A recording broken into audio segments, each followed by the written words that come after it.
Hello fellow duelists, this is Shadow of the Moon, and today I'm going to actually showing you an updated deck profile of my Harpie deck for the GOAT format. So I did change a few things around in here to make it a little bit more competitive because I've been watching a lot of GOAT format videos, a lot of GOAT videos and stuff in tournaments and deck profiles, and seeing how the game is actually evolving, because even though this format is from 2005, it is always constantly evolving and is always changing.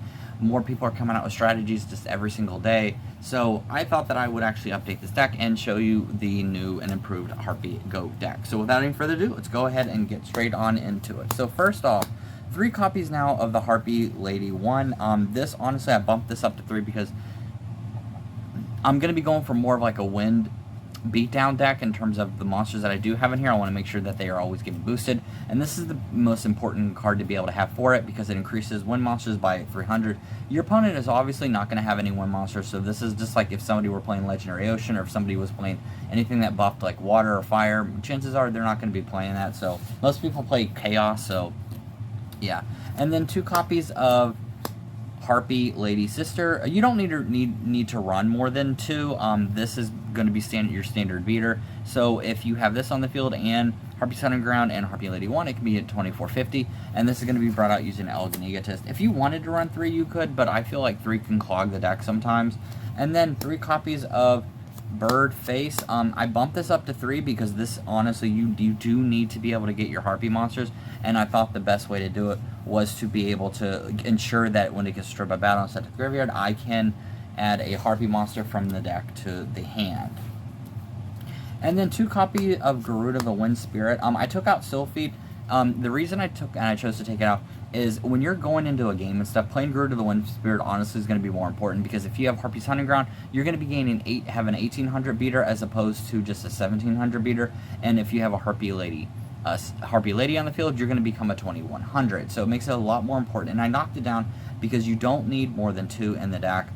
Because if you have 3, that can clog you up, because you're going to be waiting for those Harpie monsters to kind of get destroyed, or any of the monsters that you have to get destroyed as a result of battle. And then 3 copies of Flying Kamakiri. This is important. This is your floater for the deck. This is going to help you go into your Harpie Lady 1 and essentially go into from Elegant Egotist. And then 1 copy of DD Warrior Lady. This is going to be for the like non-Harpie cards. 1 DD Warrior Lady, 1 Breaker, and 1 Tribe Infecting Virus. Obviously, these are staples. These are important in the deck. You're going to need those to be able to kind of like make sure that you push your opponent. They have Blackluster Soldier and stuff. You'll be able to have an out for it. And then you have your Sinister Serpent, which is one of the best cards in this format. And you've got Morphine Jar. So Morphine Jar is going to help you replenish your hand and make it to where you and your opponent discard, and hopefully you'll be able to go into your Harpie pieces. Alright, so that's going to be it for the main creatures. Let's move on to the spells. So first off, obviously 3 Elegant Egotist. This is essential. You run that in any Harpie deck. This is going to help you get Harpie Lady Sisters.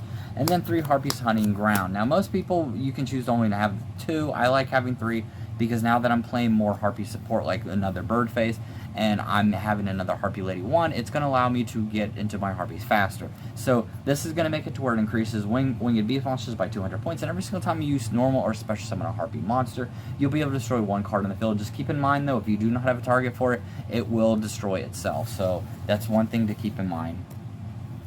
And then 2 Noblemen of Crossouts. This is in here. I knocked it up to 2. I decided 2 because you are going to be playing defense. Your opponent's going to be playing a lot more defense.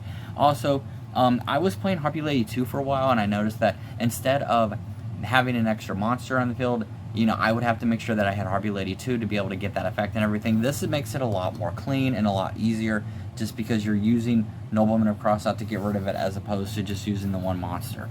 And then obviously the Trinity, you've got Graceful, you've got Purity, and you've got your Delinquent Duo. This is important standard in any GOAT deck to kind of make sure that you have an advantage. And then I actually added 1 Snatch Steal. I took out Creature Swap because Snatch Steal is just a better card in my opinion, now that I'm seeing it more played a lot more and everything, because if you don't have a monster, you can't really activate Creature Swap's effect. Snatch Steal will make it to where you can take pretty much anything, even their BLS.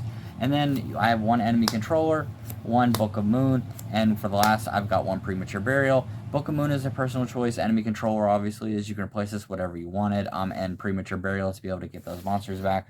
Alright, so that's going to be it for the spells. Let's move on to the traps, and I did add a few more. So obviously, Torrential Tribute, your Torrential Tribute, or not Torrential Tribute, Call of the Haunted, Ring of Destruction, and Torrential Tribute, as well as Mirror Force. This is pretty much like a standard in most GOAT decks, maybe except for the Call of the Haunted, but these three definitely, this is really going to help you, especially in late game, to gain field advantage. And then lastly, I actually did add 2 copies of Phoenix Wing Blast. I've actually been watching this played quite a bit in the format, and it actually works really, really well, even more so than Raigeki Break, because you're going to be sending the monster back to the deck. So if they send out something from their fusion deck or something by some chance, or if they send even BLS, it's going to send right back to the top of the deck, and they just wasted those 2, and they would have to special summon it again. Alright, so that's going to be it for this deck profile. I know it was quick. Honestly, I'm very happy with the way it turned out. I've been playing, like I said, a lot more. I've been watching a lot more GOAT videos and everything in terms of the gameplay. So I really, really wanted to kind of change things around and make it more competitive, and I actually did think that I did. Now, honestly, this deck is not going to make you win tournaments. This deck isn't really even top tier. I do think it is mostly. I do think it can be top tier because of a lot of the stuff that it has to offer, but I don't see that it'd be in top tier, unfortunately. But it is still a lot of fun. So, alright, so that's going to be it for this video. Thank you so much for watching, and with that, see you guys next time. Later.